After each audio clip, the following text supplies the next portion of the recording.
Warning: the following content may not be suitable for all listeners and contains crude humor that may be offensive to some. Listener discretion is advised. Welcome to Satire is Not Dead.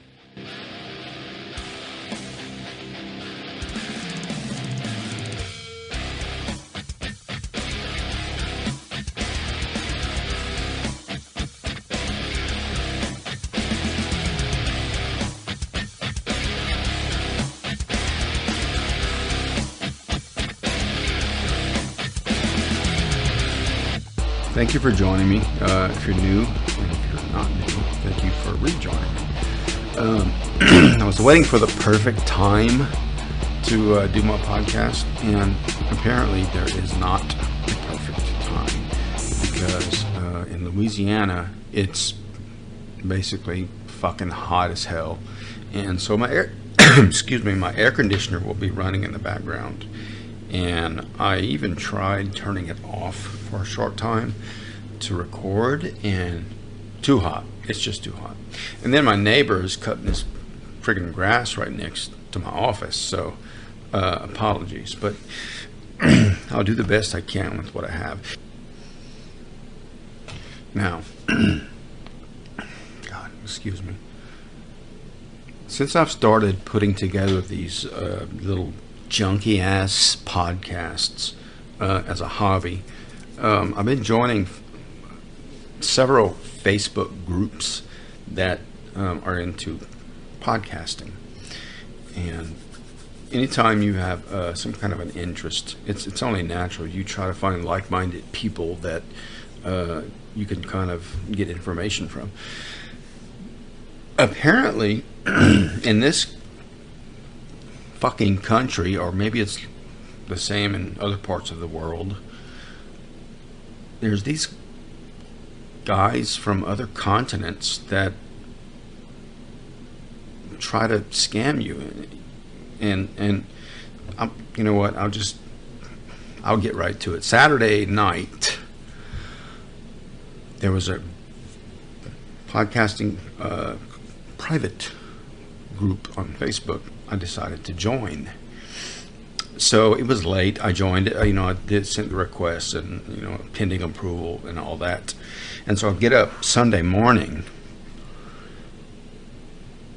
and the owner of the page or group sends me a message on Facebook Messenger saying, "Inbox me."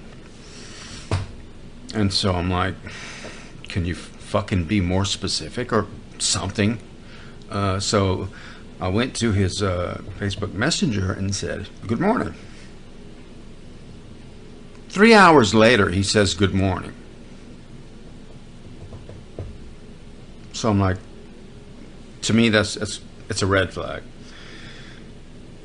So I said, "You asked me to inbox you?" And his reply was, or their reply, I don't know who it is, I don't know what it is, I don't give a shit.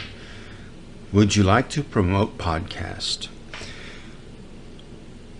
That's exactly how it was written, but I would feel pretty safe, even when I read it this morning, reading it as, "Would you like to promote podcast?" Because the English, anytime they fuck the English language up right off the bat, then you know something's fishy. And it's not always fishy, but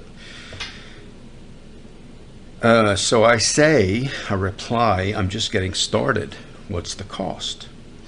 "Sir, comma, no space. We have 3 packages, space, question mark." And he spelled packages Pakeges.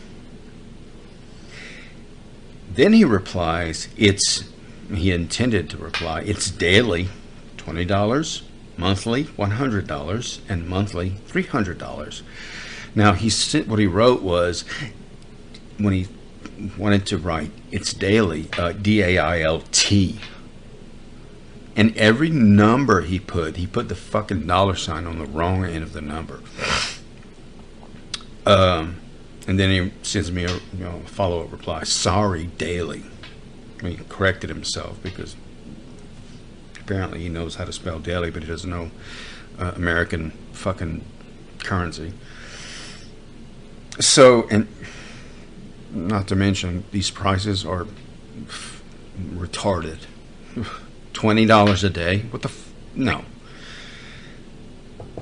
So I reply, thanks, but that's way out of my price range right now. If I manage to develop a modest audience, I'll consider using your services. And this is what he replies with. What you are preferred for the work, sir? You fucking decipher it for yourself. So I reply, like I said, I'm just getting started, so I'm not familiar with how any of this works. Okay, sorry for this, and it's fucking OKK, fucking ellipsis, sorry for this with a freaking / on the end of it. I'm like, what is this fucker doing? Can you give your podcast, he intended to write channel link. He put CANNEL. So I sent him a link to my podcast. Or I can go to my website, you know. He sends me a reply. You are just beginner in podcast. No shit, fucking Sherlock. What I replied was, yes, I said I'm just getting started. And I said, what is your primary language? Because your English is very choppy and inconsistent. My primary language is Hindi. And that was the last thing he sent me. And a few minutes later, he deleted it. But it's a freaking... Who would fall for that? And that would be like me planting flowers in my yard and some asshole coming by and saying, you plant very good plants. Would you like me to promote your planting plants? You know, it's fucking stupid. And who's gonna send $20 a day? That's fucking bullshit. So you contact me, you basically shove the English language face down in a ditch and rape it to death, and then you expect me to do business with you? I mean, what's the matter with these fucking people? This is like a long time ago, whenever the internet was in its infancy, these guys would write these chain letters from other countries saying that you've inherited some money from a long lost relative, but we need you to send us $1,000 so that we can release the money to you. It's the same fucking thing, and it's a shame. It's annoying. It's kind of entertaining, but it's also annoying. And it's just, I feel sorry for the poor dumb people that fall for this shit. $400 a month, or $300, whatever he said. You could buy a fucking vehicle for that price. It's just amazing. So that is one of the things that I've one of the new experiences I've had with this podcasting hobby. Another one is today, being June 15, 2020, is my wedding anniversary. I've been married for 30 years today, and since I've started recording and listening to my own voice, which is really bizarre because I've never done it before, for the entire time my wife and I have been married, she's been saying for 30 years that I mumble. And one day I asked her, I was like, how am I mumbling? Why don't you just pay attention or listen better? And she said, whenever I start talking, I tend to trail downward into a lower voice and like that. And when I started doing this, podcasting thing, I realized that all this time that she's been right. So I've had to really pay attention to how I talk. And the fact that she's been right for 30 years, all I can say to that is, damn it! So that's my anniversary gift to to my wife. And another thing, well, not another thing, but one of the things I really wanted to talk about before I get into my story is last week I was driving my vehicle and behind this pickup truck, and I live in Louisiana, south central Louisiana, way down south, and it was a big, custom pickup truck, lifted off the ground, big mud grips, 4-wheel drive, and tinted windows, and fucking, the stainless steel nutsack hanging off the hitch, which is stupid. But I was following this person. Couldn't tell if it was a man or a woman because the windows were limo tinted. It was black. And I follow about, 30 yards behind him. And I'm just driving, and this person throws out, it was a package from a plate lunch they had bought. And I don't know if you're not familiar with plate lunches. It's a styrofoam food container that it's section, kind of like a lunchroom cafeteria tray, but it's styrofoam. And they had apparently eaten enough, or eaten what they wanted, and threw the container, the cup they had their drink in with a straw and a plastic cap and all that, they just chunked it out, and the container and the cup hit the road, and the container opened, the food went one way, the freaking ice went the other way, the cap and the straw went, everything was going in different directions. And it made me laugh, because I don't litter, and because first of all it's against the law, but it's just not something I've ever done. Growing up, littering was, and I don't know because I was a kid if there was even a fine for it, but when I was growing up, this was the early 80s, littering was, for one reason or another, no big deal. My parents had a Ford station wagon, and I think I don't remember what the model was. It was huge, like what Clark Griswold drives his family around in. And I remember when we would go somewhere with my mom, they would, this is so stupid, and looking back, maybe it made sense then, but it doesn't to me. They would roll the windows down, tell us to roll the windows down so they could turn the air conditioner off and save gas. Whether that was true or not, I don't know. But these engines in these older cars were huge, and they were gas guzzling. It wasn't this high performance fuel injection systems we have now. It was a monster of an engine under that thing, and the cars were all steel. There was all stainless steel bumpers and steel bodies, and there wasn't, you weren't surrounded in plastic whenever you drove a vehicle down the road. But I remember we would go somewhere, and my mom would look back and say, it's time to clean out the car. So she would tell us, clean out the car, get rid of the trash. And this is, mind you, we're traveling down the highway, and we would throw cups and paper bags and whatever shit was on the floor out the windows, and I can only picture it now, seeing it from like another driver behind us. It's this enormous station wagon with garbage coming out the windows, and we're like, the car's clean, we're done, and she, it was okay. But nowadays, you just don't, littering is, I don't do it. I'm not a tree hugger, but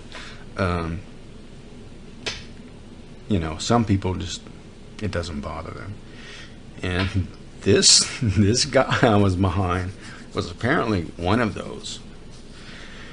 They threw that stuff out the window, and you could tell by the motion, just the suddenness and the motion that they made, that they didn't even They didn't even think about it. They just didn't stop to think and say, should I do this? Is this going to make our environment look bad? Or, is there somebody follow me that might see me? They didn't give a shit. They just fucking chunked it out, and it hit the road, and it went everywhere. And I laughed. I was by myself in my vehicle, and I laughed about it, because I'm like, this person, there's a certain amount of freedom that someone has who can do that and just not care, just don't have any regard for anything.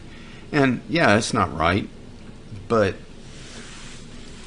I kind of admired whoever it was, because I'm like, I wish I could just have that total disregard for anything in my life, and you can't.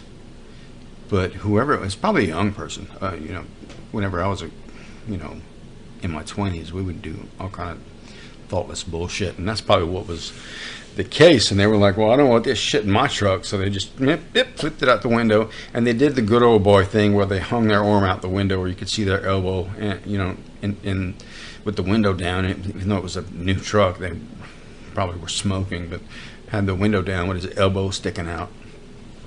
And it made me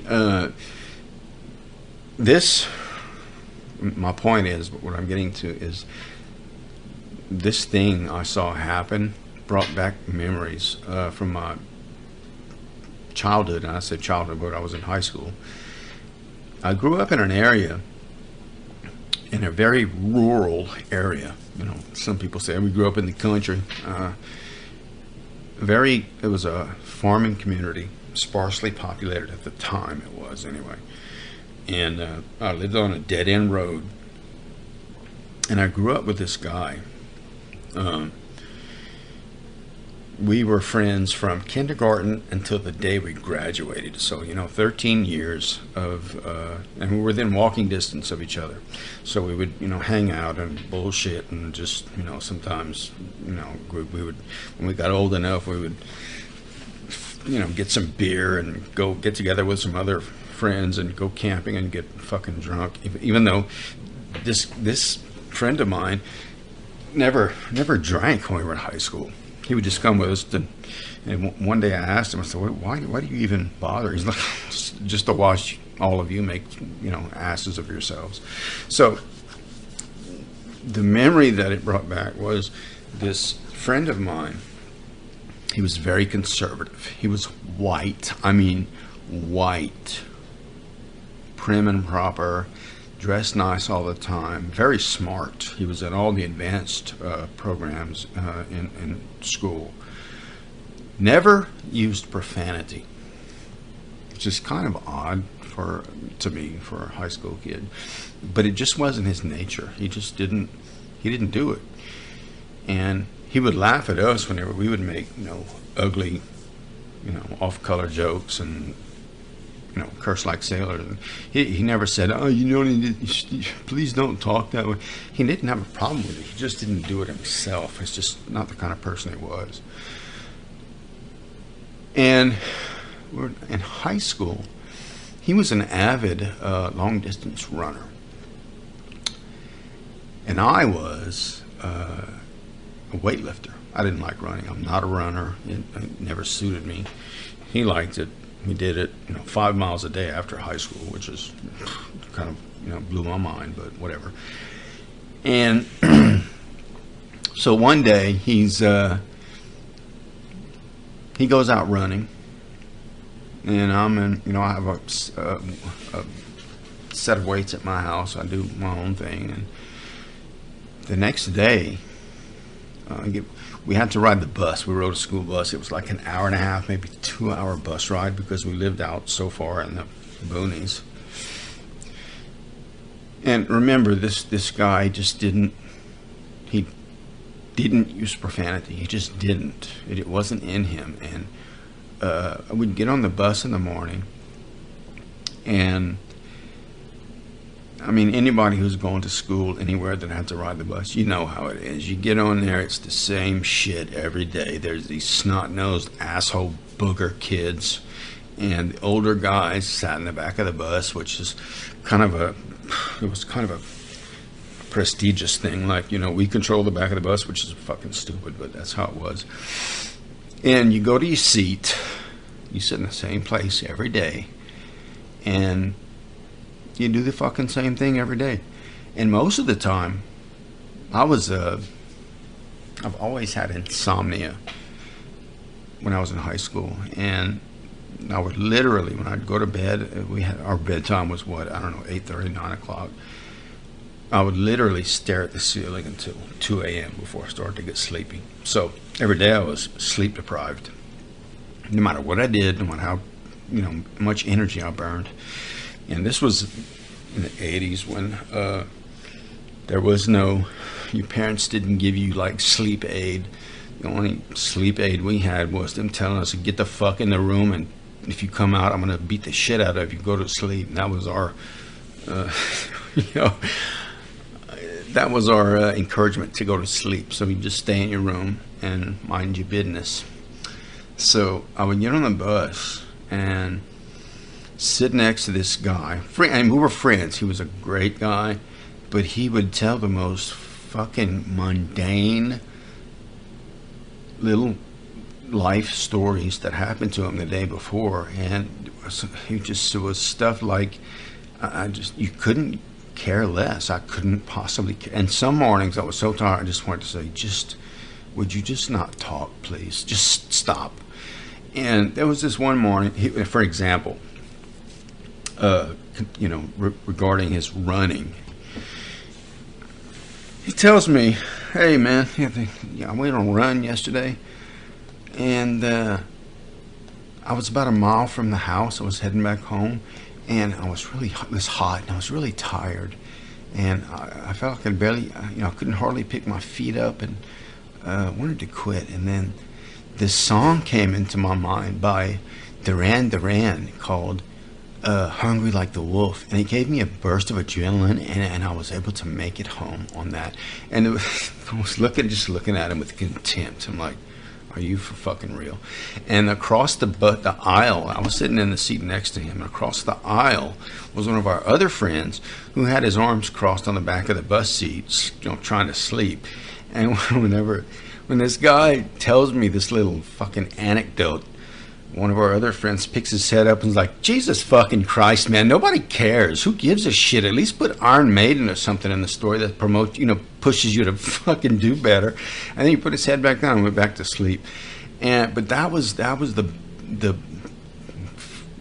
morning routine for us. And it was just some days I just really just wanted to just walk away and not get on the bus. But there was this one morning, he wanted to tell me about his run.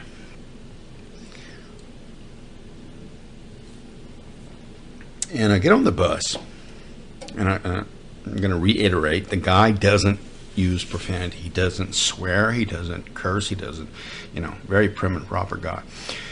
I get on the bus, and I sit next to him, do my thing, put my arms on the back of the seat, and put my head down and try to start getting caught up on some sleep anyway.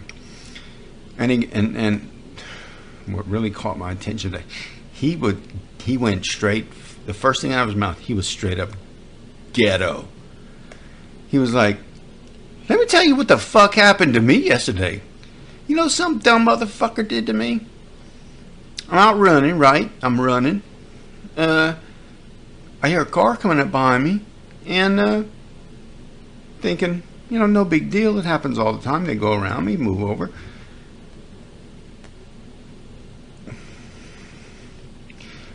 And when he passes me, the next thing I knew, something hit me in the fucking back, and it hurt. And I look down, and there's this fucking cat runs off into the bushes and hauls ass, and the vehicle keeps going. And I was like, are you kidding? He was like, no. And then I knew it happened. I just wish I could have been there to see it. But he had bruises all over his back. He picked his shirt up and showed me. And, you know, the way guys are, whenever one of your friends has some kind of a physical misfortune, the first thing you do, and you may help them afterwards, but the first thing you do is laugh. You laugh about it. I mean, someone could fall down a flight of stairs in front of you, and you got to laugh about it first. You know, a few years ago, I saw on Facebook some guy wrote, oh, my girlfriend dumped me, and I'm really depressed, and there's no one here to pick me up when I'm down. And one of his friends in the comment section just typed in, "Get life alert, you pussy." And that is the way guys are. And I just wish I could have seen. I don't. This was the 80s. This guy was running on a highway and back then there weren't as many cars on the road. There wasn't much traffic as there is now. So for some fucking asshole to pass by, and if you want to get rid of a cat, just open the door and let the damn thing run away. But he throws it out the freaking vehicle and hits the guy in the back just the right moment when he's passing out. So I'm like, the guy had to know you. He had to know you, and there was something about you he didn't like, so he threw a fucking cat at someone.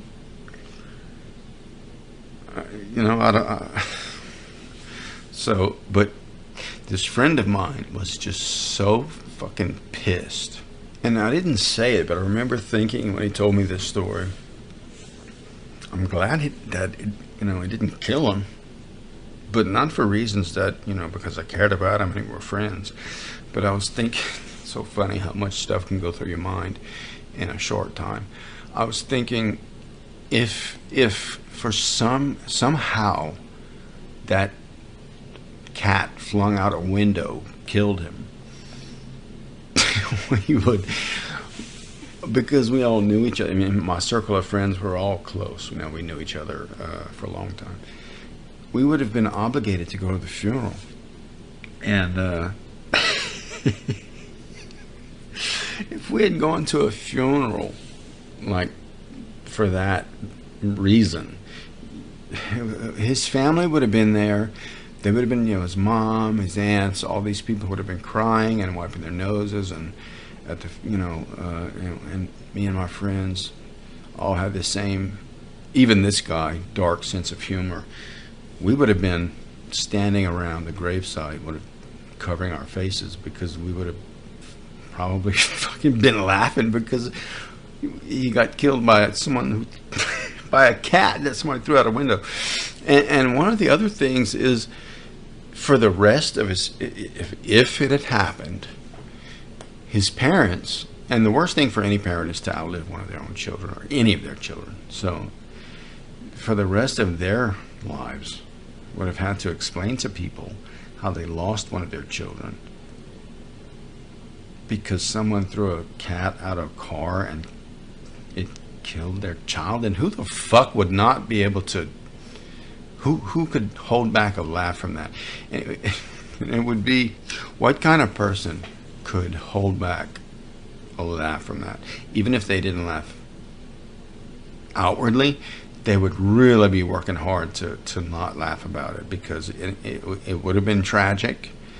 But who throws an animal out a window to hit another person? What was that about? So I get all that from someone throwing some trash out their truck. This is the head that I have to live in. And sometimes it's cool, it's entertaining. I can sit there and like watch a little movie in my head. That's how kind of screwed up my head is sometimes. But another thing is that you think there's enough shit going on in this country right now? I mean, I'm not going to talk about it because everyone else is. Everyone who's doing a podcast is on the bandwagon, and I'm not doing it. What I intended for this, even if nothing has been going on, I wanted to be able to tell stories and create a diversion from reality for a little while. So, but it's just really, really a bizarre year. And speaking of bizarre, and there's a lot of political correctness shit going on. I came across this story. It's about these. I don't know if you know what a dance troupe is. It's a group of people that dance for a living. These dancers are actually plus size dancers. And I mean, plus size, they are plus. They're big girls. There was this girl who was in a Beyonce video years ago, who was one of her dancers and whatever, and she ended up in one of the videos for one of her more popular songs. I don't remember which song it was, but this girl after that never got another gig because they told her, you should probably lose a few pounds here and there to get more work. She was one of these people that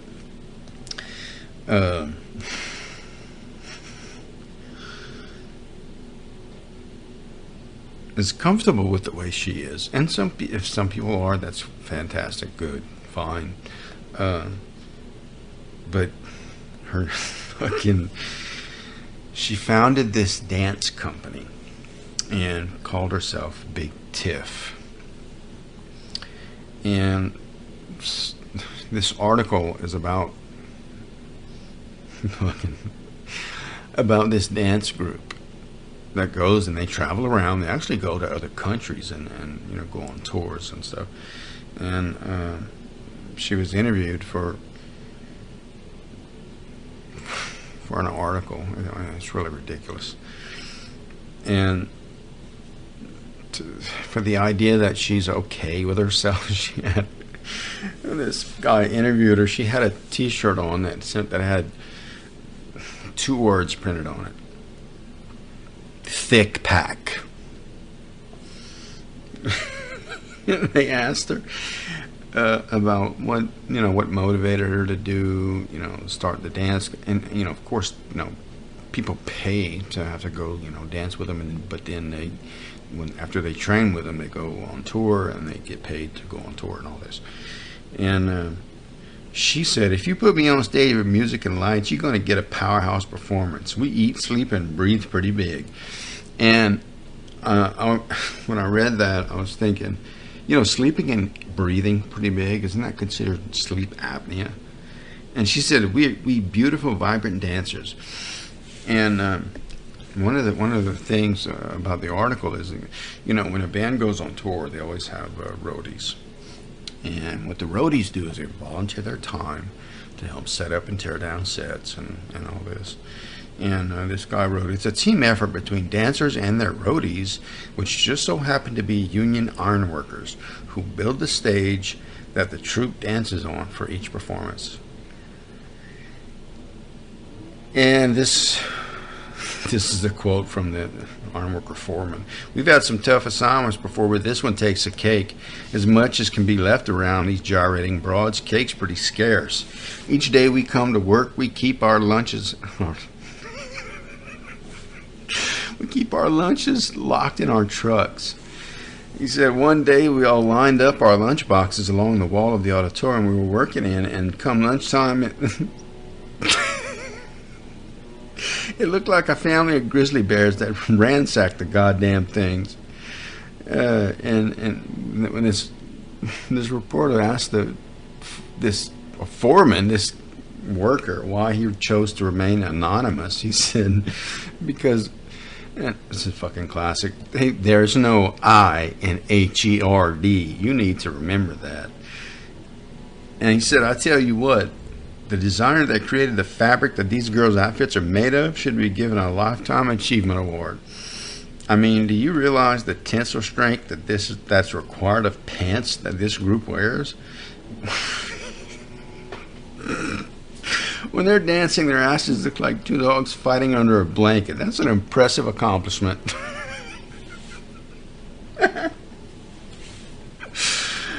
Oh my God, he said the young engineer that took on this project was very excited to get the job, but once he calculated the cumulative stresses and loads on this structure, he kind of went into freak out mode. I went to the restroom one day to take a piss, and pretty sure I could hear him crying in a stall, but he got the design done and we're building it. When asked backstage during a recent performance about the structural integrity of the stage, the foreman replied, "I mean, fuck, if an airplane collided with this stage, it would laugh at that fucking plane, and everyone knows jet fuel can't melt steel beams." We learned that just a few years ago.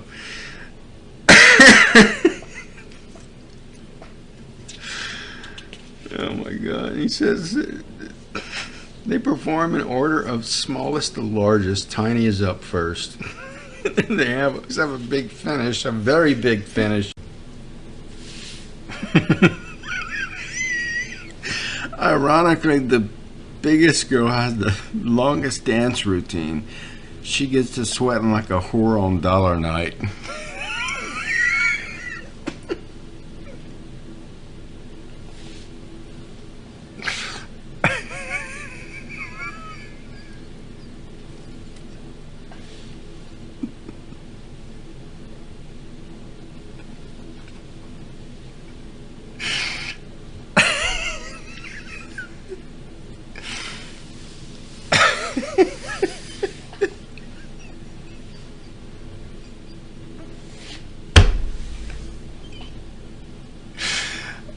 We have audio of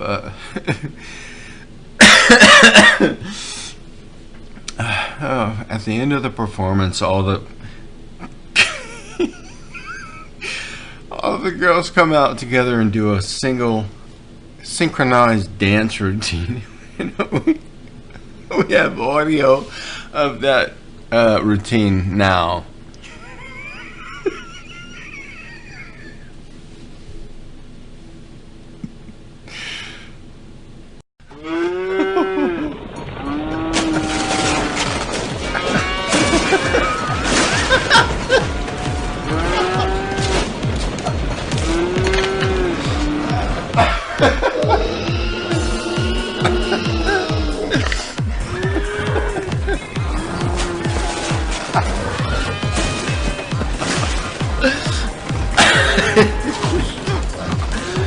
Oh, my stomach.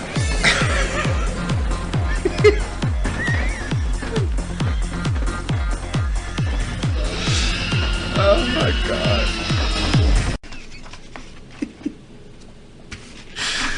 Oh my God. At press time, the iron workers were backstage sweating visibly. When asked what the problem was, one of the crew said, "This is when we find out if our work holds up. They're out there doing their damnedest to crush our fucking stage, and we're back here praying to the Lord Almighty that it doesn't collapse. If it holds, this is one hell of a resume builder." When asked where the engineer was during the performance, another member of the crew said his nerves were up and he was vomiting in the men's room. Oh my God. Iron workers as roadies. That is a fucking union iron workers at that. I'm sorry. I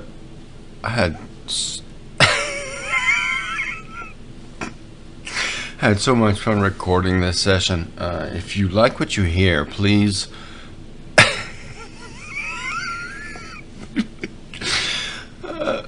please follow me on Podomatic, or you can find me on Spotify. Leave me a comment.